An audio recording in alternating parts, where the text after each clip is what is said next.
अगर आप कभी बूढ़े होते हैं और आपको मौका मिलता है कि आप फिर से जवान हो सकते हैं, तो क्या आप जवान होना चाहेंगे? शायद इस पर सभी का जवाब यस होगा, लेकिन आप सोचेंगे कि ऐसा तो हो नहीं सकता। पर मैं आपको बता दूं कि ऐसा हो चुका है और साइंटिस्टों ने बूढ़े से जवान होने का तरीका खोज निकाला है। अब यह क्या है और उन्होंने कैसे किया, चलिए जानते हैं।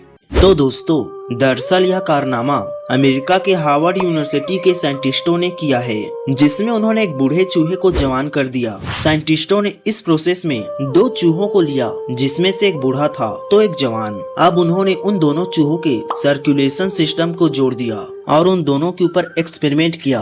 कुछ वक्त बाद साइंटिस्टों ने यह पाया कि इस प्रोसेस से बूढ़े चूहे के मसल्स और ब्रेन जवान हो चुके हैं और इस तरह से वह बूढ़ा चूहा फिर से जवान हो चुका है। साइंटिस्टों ने इस प्रोसेस को एज रिवर्सिंग का नाम दिया, पर अभी तक इंसानों पे यह प्रोसेस नहीं किया गया है। अब आगे देखना दिलचस्प होगा कि क्या इस एक्सपेरिमेंट के द्वारा इंसानों को भी बूढ़े से जवान किया जा सकता है। अगर ऐसा हुआ तो कमेंट कर बताएं कि कौन जवान होना चाहेगा। भाई साहब कुछ ज्यादा नहीं हो गया ये?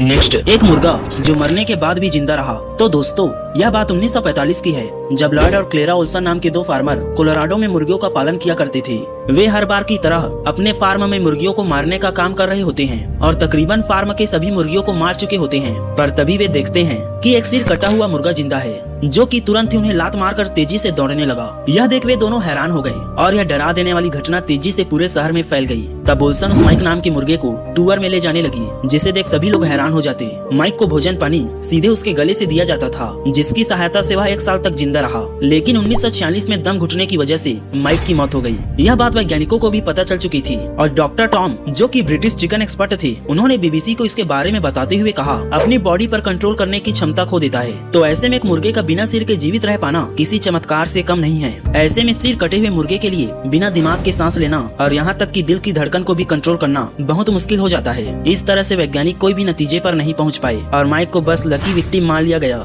नेक्स्ट, साइंटिस्ट के द्वारा किए गए रिसर्च पेपर जिन्हें अगर कोई भी छू ले तो उसकी मौत हो सकती है। तो दोस्तों, हम जिन प्राइसलेस डॉक्यूमेंट्स के बारे में बात कर रहे हैं, उन्हें MC डॉक्यूमेंट्स मतलब कि मैरी क्यूरी डॉक्यूमेंट्स कहा जाता है।